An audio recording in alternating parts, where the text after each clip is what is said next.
로마서 11장 25절에서 36절까지의 말씀을 제가 봉독하겠습니다. 형제들아, 너희가 스스로 지혜 있다 하면서 이 신비를 너희가 모르기를 내가 원하지 아니하노니, 이 신비는 이방인의 충만한 수가 들어오기까지 이스라엘의 덜어는 우둔하게 된 것이라. 그리하여 온 이스라엘이 구원을 받으리라. 기록된 바 구원자가 시온에서 오사 야곱에게서 경건하지 않은 것을 돌이키시겠고, 내가 그들의 죄를 없이 할 때에 그들에게 이루어질 내 언약은 이것이라 함과 같으니라. 복음으로 하면 그들이 너희로 말미암아 원수된 자요, 택하심으로 하면 조상들로 말미암아 사랑을 입은 자라. 하나님의 은사와 부르심에는 후회하심이 없느니라. 너희가 전에는 하나님께 순종하지 아니하더니 이스라엘이 순종하지 아니하므로 이제 국류를 입었는지라. 이와 같이 이 사람들이 순종하지 아니하니 이는 너희에게 베푸시는 국률로 이제 그들도 국률을 얻게 하려 하심이라. 하나님이 모든 사람을 순종하지 아니하는 가운데 가두어 두심은 모든 사람에게 국률을 베풀려 하심이로다. 깊도다 하나님의 지혜와 지식의 풍성함이요, 그의 판단은 헤아리지 못할 것이며 그의 길은 찾지 못할 것이로다. 누가 주의 마음을 알았느냐? 누가 그의 모사가 되었느냐? 누가 주께 먼저 드려서 갚으심을 받겠느냐? 이는 만물이 주에게서 나오고 주로 말미암고 주에게로 돌아감이라. 그에게 영광이 세세에 있을지어다. 아멘. 사도 바울은 유대인의 구원에 대해서 다루고 있는데, 9장부터 시작된 그 구원의 문제가 이제 오늘 본문까지 이어지게 됩니다. 바울은 유대인이잖아요. 유대인이라서 하나님에 대한 열심이 있었습니다. 그 열심이 어떤 방향으로 나타났냐면 예수 믿는 사람을 박해하는 것으로 나타났잖아요. 그런데 부활하신 예수님을 만나서 그가 어떤 사명을 받냐면 이방인에게 복음을 전하는 이방인의 사도로 부름을 받습니다. 그래서 실제로 이방인들에게 복음을 전할 때 핍박도 있고 어려움이 있었지만 전하는 곳곳마다 예수 믿는 사람들이 생겼고 교회들이 생겨나지 않습니까? 그것이 사도행전에 기록되어 있죠.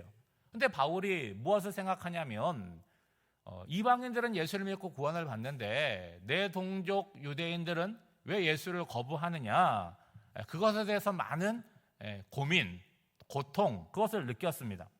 그러면서 하나님의 크신 경륜에 대해서 고민하는 거예요. 그리고 그 깨달은 바가 오늘 본문에 기록되어 있는 거죠.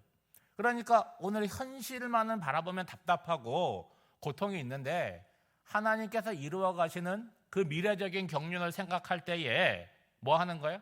하나님의 경륜에 저는 감사합니다 라는 고백에 이르게 되는 거죠. 오늘 본문은 바울이 많은 고민만 했겠습니까? 하나님께 물으며 기도도 했겠죠. 그 깨달은 바가 기록되어 있습니다. 25절을 보면 하나님께서 이방인과 그리고 유대인 전부를 구원하시고자 하는 하나님의 구원 경륜에 대해서 뭐라고 표현합니까? 신비라고 표현하고 있어요. 여러분, 헬라어로 신비는 미스테리온입니다. 그러니까 영어의 미스테리의 어원이 되는 것이죠. 비밀스럽고 신비롭다라고 하는 거예요. 하나님께서 행하시는 이 미래적인 구원의 경륜은 인간으로서는 잘 이해할 수가 없다는 거예요. 우리는 오늘을 살고 단기적인 삶을 살기 때문에 긴 세월을 통해 하나님이 이루시는 일들을 보지도 못하고 그리고 말해준다고 해도 잘 이해를 못해요. 그러니까 뭘로 표현하는 거예요? 신비롭다라고 표현을 하는 거죠. 25절 하반절에 보면 그 신비가 무엇인지를 말씀하고 있죠. 이 신비는 이방인의 충만한 수가 들어오기까지 이스라엘의 덜어는 우둔하게 되는 것이라. 여러분, 유대인들은 선민이잖아요. 하나님의 택하심을 받았어요. 그런데 예수 그리스도를 거부했습니다. 그래서 아시는 대로 복음이 어디서 시작됩니까? 예루살렘에서 복음이 시작돼요. 그런데 어떻게 복음을 대하는 거예요? 유대인들은 예수 믿는 사람을 박해하는 것으로 쫓아내는 거죠. 그랬더니 복음이 어떻게 돼요? 사라지고 없어진 것이 아니라 그 복음이 사방으로 퍼져나갑니다. 그러니까 오히려 예루살렘에서 시작된 복음이 박해로 인해서 유대와 사마리아와 땅끝까지 퍼지게 되었다는 거예요. 그런데 바울이 깨달은 신비는 뭐냐? 이방인들이 믿을 수 있도록 어떻게 했다는 거예요? 유대인들이 영적으로 어리석어졌다고 이 상황을 해석하는 거예요. 그냥 육안으로 볼 때는 어떻게 보여요? 저것들이 예수 믿기 싫어가지고 예수 믿는 사람을 박해했구나라고 했는데 바울은 어떻게 보냐면 저들이 영적으로 어두워졌다는 거예요. 거기엔 하나님의 섭리가 있다는 거죠. 그 어두워짐으로 말미암아 복음이 어디로 갔다? 이방인에게 갔다라고 얘기하는 거죠. 다시 말하면 하나님의 구원의 순서가 유대인들에게 복음을 줬으니까 유대인들이 다 믿고 나서 다 믿으면 그 다음에 이방인들로 가는 것이 아니라는 거예요. 이방인들에게 먼저 좋은 것이 주어졌는데 유대인들에게 먼저 좋은 것이 주어졌는데 유대인들이 거부하니까 그래? 그러면 지나쳐서 어디에 갔다는 거예요? 이방인에게 갔다는 거예요. 지나갔으니까 끝이 아니라는 거예요. 다시 어떻게 된다는 거예요? 돌아온다는 얘기를 하는 거죠. 언제 돌아오느냐? 하나님이 생각할 때에 이방인들 가운데 믿는 사람의 수가 충분하게 되었을 때 다시 유대인에게 돌아온다는 거예요. 이 결론은 뭐냐? 26절 말씀에 보면 그리하여 온 이스라엘이 구원을 받으리라. 여러분, 하나님의 선택하심은 유대인과 이방인을 구별하잖아요. 그렇죠? 근데 그 구원 경륜이라고 하는 거는 한쪽만을 선택해서 구원한다. 그것이 아니라는 거예요. 유대인의 완고함을 통해서 이방인들이 복음을 들을 수 있는 기회가 주어졌고 이방인들이 예수 믿고 구원받는 것을 보면서 이스라엘이 어떻게 한다는 거예요? 시기가 나서 그들도 예수를 믿게 된다는 논리예요. 여러분, 쉽게 얘기하면 아이들 어릴 때 이렇게 밥 먹이잖아요. 그러면 애들이 밥 안 먹는다 그래요. 그러면 뭐라 그럽니까? 너 안 먹으면 아빠 준다, 뭐 누구 준다. 그러면 애가 어떻게 해요? 자기는 먹기 싫은데 남 주는 건 싫거든요. 그러니까 자기가 받아 먹는다. 그런 논리를 지금 사도 바울이 펼치고 있는 거죠. 그리고 이 구원 경륜이라고 하는 것은 유대인들이 몇 명 믿느냐 숫자가 정해진 것도 아니라는 거예요. 그리고 몇 년도까지만 이방인들에게 전한다. 그런 기간도 정해진 것이 아니라는 거예요. 유대인들에게 이방인에게 먼저 복음이 전해지고 그 후에 다시 복음의 시작인 유대인들에게 전해진다는 거예요. 그래서 결론은 뭐냐? 그가 유대인이냐 이방인이냐 상관없이 결국은 다 예수를 믿게 될 것이다 하는 것이 바울이 깨달은 하나님의 구원 경륜이라는 거예요. 28절 말씀에 보면 복음의 관점에서 이야기하지 않습니까? 복음의 관점에서 유대인들을 보면 어때요? 복음을 거부했으니까 하나님과 원수 되었다는 거예요. 그렇지만 선택적인 관점에서 보면 하나님의 선택을 받았기 때문에 하나님의 사랑을 받은 자라는 거죠. 여러분, 인간적인 관점에서 한번 보면 과거의 선택을 받고 사랑을 받았다라고 하는 것보다 뭐가 중요한 거예요? 현재가 중요한 거잖아요. 그들의 상태가 하나님의 보낸 그 구원자를 거부했으니까 원수 관계라고 한다면 과거에 선택받고 사랑받는 게 무슨 의미가 있냐 이렇게 말할 사람이 있지 않겠습니까? 그것에 대해서 바울은 이렇게 얘기하죠. 29절 말씀입니다. 하나님의 은사와 부르시면 뭐가 없다? 후회가 없다라고 말씀을 하는 거죠. 그러니까 하나님과 우리의 다른 점이 여기에 있다는 거예요. 우리는 한번 마음 상하면 다시 마음 회복하기가 어려운데 하나님의 경륜은 어때요? 시간과 시대를 초월해서 변함이 없으시다는 거예요. 여러분 잘 아는 말씀 민수기 23장 19절 말씀 잘 아시잖아요. 하나님은 사람이 아니시니 거짓말을 하지 아니하시고 인생이 아니시기 때문에 후회가 없으시도다. 어찌 그 말씀하신 바를 행하지 않으시며 하신 말씀을 실행하지 않으시랴라고 말하고 있죠. 그러니까 우리가 하나님을 믿는데 하나님을 어느 수준으로 우리가 생각할 때가 많아요? 내 수준으로 생각할 때가 많아요. 여러분, 하나님이 내 수준이면 우리가 어떻게 하나님을 믿을 수 있겠습니까? 그러니까 하나님의 말씀을 기준으로 해서 하나님을 하나님으로 이해하고 그렇게 볼 수 있어야 되죠. 여러분, 신앙생활을 오래 한다고 해서 다 믿어집니까? 때로는 의심이 들 때가 있어요. 그리고 이건 좀 아닌가 싶은 그런 판단이 들 때도 있죠. 그럴 때 어떻게 하셔야 돼요? 결론 지으려고 하지 마시라는 거예요. 내가 모른다라고 하는 것, 내가 아직 의심 가운데 있다라고 하는 것을 뭐 하는 거예요? 잠시 보류해 두고 시간을 좀 두고 있어야 되죠.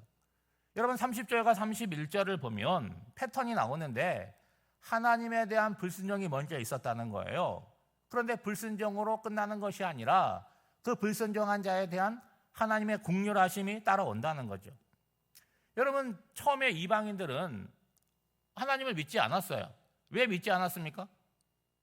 모르는 분은 어떻게 믿겠어요? 자기는 우상 섬기고 있는데 하나님을 몰라서 못 믿었겠죠. 그런데 그에 대해서 하나님의 긍휼하심이 따랐다는 거예요. 너희들은 나 안 믿으니까 우상 섬기니까 끝이 아니라는 거죠. 앞서도 말씀드렸지만 유대인들이 예수 믿지 않음으로 말미암아 하나님의 관심이 이방인에 가서 이방인들에게 먼저 긍휼하심을 주고 그들을 예수 믿게 했다는 거예요. 그랬더니 이번에는 이스라엘 백성들이 불순종한 것에 대해서 하나님의 긍휼하심이 따랐다는 거죠. 지금 바울이 이해하는 바는 뭐냐? 이방인들이 복음을 받았던 그 원리를 따라서 지금 유대인들이 순종하고 있지 않지만 이제 하나님의 긍휼하심이 이스라엘 백성들에게도 임할 것이다. 그렇게 깨달은 바를 우리에게 말씀하고 있는 거죠. 그래서 이거를 종합해서 얘기하면 32절 말씀입니다. 하나님이 모든 사람을 순종하지 아니하는 가운데 가두어 두시면 뭐예요? 모든 사람에게 긍휼을 베풀려 하심이로다. 여러분 이 32절 말씀은요, 생각하면 생각할수록 신비로운 말씀이라는 거예요. 여러분 우리도 항상 하나님께 순종하는 자로 살아가지 않잖아요. 우리가 불순종할 때가 있다는 거예요. 그 책임은 누구한테 있습니까? 전적으로 우리에게 책임이 있지만 그 안에는 협력하여 선을 이루시는 하나님의 놀라운 경륜이 있다는 거예요. 다시 말하면 바울이 얘기하고 있는 미스테리온, 신비가 여기에 있다는 거죠. 이 신비를 깨달아가는 과정 자체가 신앙생활인데 깨닫게 되면 어떻게 된다는 거예요? 하나님의 은혜에 감사하게 되고 우리 삶에 간증들이 생기게 되는 거죠. 하나님은 놀라운 섭리 가운데 하나님의 역사를 이루어 가십니다. 그러므로 우리가 순종해서 구원을 받는 게 아니라 하나님께서 우리의 긴 인생을 통해서 하나님의 사람으로 순종하고 깨달아가고 그리고 겸손하게 만들어가는 그런 과정 가운데 우리가 놓여져 있다는 거죠. 그걸 잊지 말아야 되는 거예요. 그래서 바울은 오늘 본문의 마지막 부분에 뭐 합니까? 하나님의 경륜을 높여서 찬양하고 있다는 거예요. 여러분 33절 말씀을 보시죠. 깊도다 하나님의 지혜와 지식의 풍성함이요 그의 판단은 헤아리지 못할 것이며 그의 길은 찾지 못할 것이로다. 36절에도 보면 그에게 영광이 세세에 있을지어다. 아멘. 이렇게 고백하고 있습니다. 여러분 우리에게 하나님의 말씀이 주어졌잖아요. 이 말씀을 우리가 다 알지 못합니다. 부분적으로도 정확히 알지 못할 수 있죠. 그러면 누가 이 말씀을 다 설명해 주겠습니까? 목회자가 그 역할을 해야 되겠지만 목회자라고 해서 이 말씀을 100% 다 아는 게 아니에요. 그렇죠? 어떤 말씀은 깨달아지는 게 있고 어느 말씀은 아직 잘 모르는 상태로 남겨져 있을 수 있다는 거예요. 그러니까 결국은 하나님의 말씀을 어떤 지식적으로 이해하느냐 그걸 떠나서 믿음의 문제가 된다는 거죠. 그러면 중요한 건 뭐냐? 내가 하나님의 말씀을 많이 모른다. 이게 문제가 아니라는 거예요. 내가 아는 말씀이 있잖아요. 내가 깨달은 말씀이 있잖아요. 그거부터 뭐 하는 거예요? 삶으로 실천한다는 거예요. 내가 성경 66권 다 깨달으면 그때부터 내가 살겠다. 그거 가능한 일이 아니죠.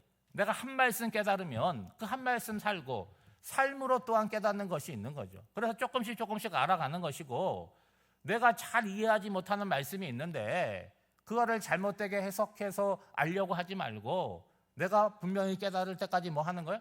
잠시 뒤에다가 보려 놓는 거죠. 그러면 신앙생활 하다 보면 말씀을 읽고 듣다 보면 깨닫는 날이 오고 이해하게 되는 거죠. 여러분 우리가 알다시피 우리가 하나님께 사랑받을 만한 사랑받는 게 아니잖아요. 하나님께서 우리를 선택하셔서 어떻게 하신다고요? 사랑받는 자녀로 오늘도 만들어 가시는 거예요.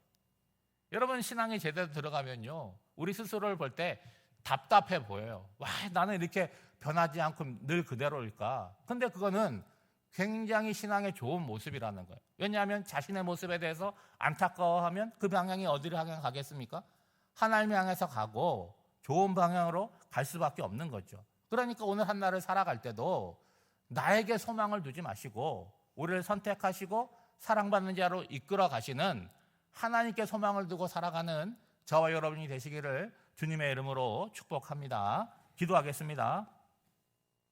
사랑이 많으신 하나님, 9월 한 달을 은혜로 지키사 9월의 마지막 날 새벽 주님 앞에 나와 겸손히 기도하게 하시니 감사드립니다. 이 시간 바울을 통하여 깨닫게 되는 하나님의 오묘한 경륜과 섭리에 찬양과 영광을 올려드립니다. 현실의 삶이 내가 원하는 대로 되지 않는다고 할지라도 하나님의 신비를 기억하게 하옵소서. 그리하여 실망하고 낙심하는 인생이 아니라 오직 하나님께 소망을 두고 날마다 성장하고 변화되는 인생을 살아가게 하옵소서. 오늘 우리가 겪고 있는 어려움 속에서도 주님의 기쁘신 경륜을 생각하게 하시고 잠잠히 주님 앞에 엎드려 이 땅과 우리를 향한 하나님의 마음을 깨닫게 하옵소서. 이제 내일이면 새로운 달 10월을 맞이하게 됩니다. 빠르게 흘러가는 시간 속에 우리의 시간을 낭비하지 않게 해주시고 선용하며 하나님의 사람으로 우리의 삶을 채워가게 하옵소서. 오늘 간에 생긴 암을 시술하는 귀한 성도가 있사오니 담대한 마음으로 수술장에 들어가게 해주시고 의사의 손을 통해서 깨끗하고 온전하게 시술이 이루어질 수 있도록 주님 은혜를 내려 주시옵소서. 여러 가지 인생의 시험과 환난 질고 가운데는 우리 성도들을 주님 기억하여 주시옵소서. 그 마음이 약해지지 않게 해주시고 강하고 담대한 마음을 허락하여 주셔서 오늘 그 어려움을 통해서 하나님의 경륜을 깨닫고 인생에 간증이 생기는 놀라운 은혜의 자리가 되게 하여 주시옵소서. 오늘 한날의 삶도 성령 하나님께 맡겨드리오며 이 모든 간구를 예수님의 이름으로 기도하옵나이다. 아멘.